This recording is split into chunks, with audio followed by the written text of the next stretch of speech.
nous avions identifié l'organisation d'une journée de consultation médicale gratuite pour la commune, au sein de la commune. Et nous avons l'intention, nous avons le souhait de le pérenniser et de l'étendre également dans les autres quartiers de la commune pour toucher le maximum de personnes.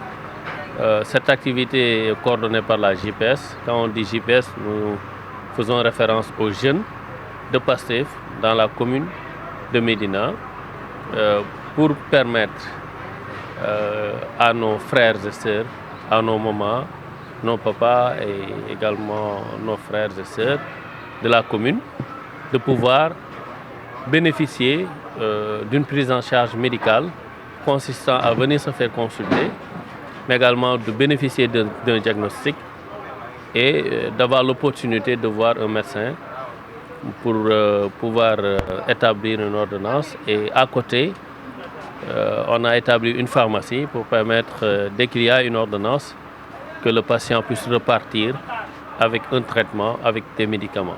Nous sommes là aujourd'hui pour participer à l'activité qui a été organisée par ces jeunes, qu'il faut surtout encourager, parce que de nos jours, voir des jeunes qui se réunissent surtout pour porter des actions sociales, des actions d'envergure qui peuvent impacter positivement et durablement la communauté.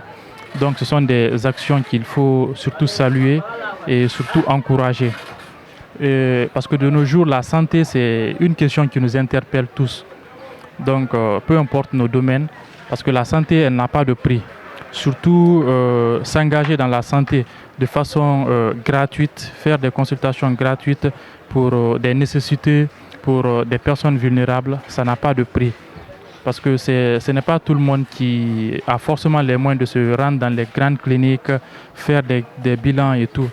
Donc, et aujourd'hui, nous voyons que ces jeunes, avec l'aide du district et des autorités locales, organisent cette activité avec des points de prestation, des consultations générales, une consultation gynéco, la consultation pédiatrie, consultation gériatrie et même des bilans ECG qu'ils réalisent. Donc ce sont des actions qu'il faut surtout respecter, surtout encourager. Et si tout le monde faisait de même, donc je pense que le taux de mortalité, voire le taux de survenue de maladies dans notre communauté serait très réduit. Alors, je pense que c'est une opportunité parce que souvent nos mères, nos sœurs, nos frères dans les quartiers ne veulent pas surtout forcément aller dans les hôpitaux parce qu'ils ont peur du coût. Ils se disent, ah, quand je serai là-bas, on va me demander tel bilan ou tel bilan. Donc ici, c'est une opportunité de venir, de se faire consulter gratuitement et puis de bénéficier aussi des bilans, des analyses, mais aussi des orientations, des conseils, des sensibilisations par rapport à telle ou telle pathologie. Parce que si on entend la santé, il n'y a pas que la guérison, il faut aussi prévenir. Mais comment prévenir si vous ne savez pas de quoi il s'agit?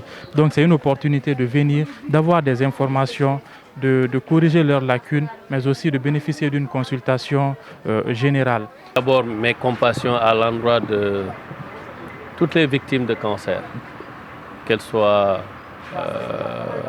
des cancers de façon générale, mais plus particulièrement le cancer du sein,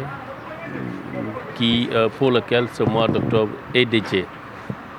Nous apportons toute notre solidarité à nos sœurs qui, malheureusement, ont eu à vivre ça, à supporter cette maladie durant leur vie, et parfois même qui leur coupe le souffle. Et à ces personnes, nous témoignons toute notre compassion, toute notre solidarité, mais également réitérer notre volonté. Comme le président de la République l'a fait au début du mois d'octobre, il a fait un message de sensibilisation, mais également pour montrer l'engagement du gouvernement en ce qui concerne le ministère de la Santé et le ministère de la Famille, leur engagement pour accompagner les populations. Et à ce titre, le gouvernement, à travers le ministère de la Santé, a pu même procéder à une réduction du coût de la mammographie qui est passé de 30 000 à 15 000 francs. Et en partenariat avec les organisations qui s'investissent dans la lutte contre le cancer du sein. Donc, à notre niveau, nous comptons explorer cette piste d'activité et nous avions l'intention à cette journée d'inclure le dépistage du cancer de sein, mais pour des contraintes logistiques, mais aussi de planification avec les organisations partenaires. Finalement, nous n'avons pas pu le réaliser, mais nous l'avons en tête et nous ne comptons pas rester les bras croisés dans cette lutte contre le cancer, parce que ce sont nos sœurs, ce sont nos mamans, ce sont nos épouses qui malheureusement se trouvent confrontées à ce fléau qui fait des ravages dans la société, du fait parfois d'un dépistage, d'un diagnostic tardif pour pouvoir prendre la maladie en charge le plus rapidement possible. Mais nous réitérons notre disponibilité, notre engagement à accompagner les activités de sensibilisation, mais également les activités de dépistage. Et si par malheur nous tombons sur des femmes qui sont atteintes de cette maladie, nous pouvons bel et bien les accompagner compte tenu de nos ressources, compte tenu de nos moyens, pour les aider à regagner l'espoir et retrouver leur place auprès des siens. Parce qu'il est responsable de plusieurs complications et de plusieurs décès. Donc, qu'est-ce qui explique ces complications ou ces décès? C'est le dépistage tardif. Parce que les gens, le plus souvent, on arrive tardivement dans les hôpitaux. On attend que les complications apparaissent pour venir se faire consulter. Donc, il ne faut pas attendre que la maladie vous amène à l'hôpital. Il faut venir à l'avance, comme cette occasion par exemple, venir se faire dépister. Même si vous ne ressentez rien, vous venez, on essaie de vous faire les tests de dépistage, voir est-ce que vous avez le diabète ou pas. Si vous avez le diabète, on vous donne des conseils et on essaye de voir qu'est-ce qu'il faut, parce que chaque patient est un cas. Ce n'est pas parce que on m'a dit, le médecin m'a dit aujourd'hui que j'ai le diabète et j'ai un voisin qui a le diabète, donc je vais venir aller à la pharmacie, prendre les mêmes médicaments que lui. Donc ça, ce n'est pas des choses à faire. Il faut venir auprès des professionnels, prendre conseil, suivre les rendez-vous et avec ça, on pourra prévenir beaucoup de complications. Parce que le diabète, vous n'êtes pas sans savoir que c'est une maladie qui peut non seulement toucher les yeux, ça peut toucher le cœur, ça peut toucher les vaisseaux, donc ça peut toucher tous les organes presque du corps. Donc il faut prévenir ces complications. Et le meilleur moyen de prévenir, c'est de comprendre la maladie. Et pour comprendre la maladie, il faut se rapprocher des professionnels de santé, il faut se faire dépister. N'attendez pas que la maladie vous amène à l'hôpital. Donc les conseils préventifs, il faut surtout voir d'abord en premier l'alimentation. Parce que l'alimentation, c'est un facteur important.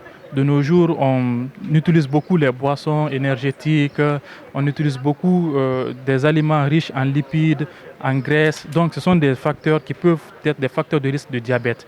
Donc, on ne dit pas que ce sont des facteurs qui font obligatoirement qu'on ait le diabète, mais ça augmente notre risque d'avoir le diabète. L'obésité, par exemple, donc avoir un surpoids, ça peut être aussi un autre facteur de risque de diabète. Le manque d'activité physique. Pour ceux qui ont la sédentarité, pour ceux qui ont des activités sédentaires. Bon, quand je dis manque d'activité physique, ce n'est pas parce que je travaille, je viens, je fais la cuisine, je fais 3 minutes, je m'asseye. Donc certes, vous êtes en activité, mais ce n'est pas une activité physique en tant que telle. Donc quand je parle d'activité physique, il faut que ce soit une activité physique régulière et continue, au moins 15 minutes. Au moins 15 minutes d'activité physique par jour. Voilà, continuelle. Parce qu'il y a beaucoup, quand vous dites « Ah, vous ne faites pas d'activité », il dit « Ah, et pourtant moi, je suis vendeuse au marché ici. Quand je sors le matin, je viens, je passe toute la journée. » Alors que toute la journée, elle est assise au même endroit, elle vend. Donc, elle pense qu'elle a fait des activités physiques.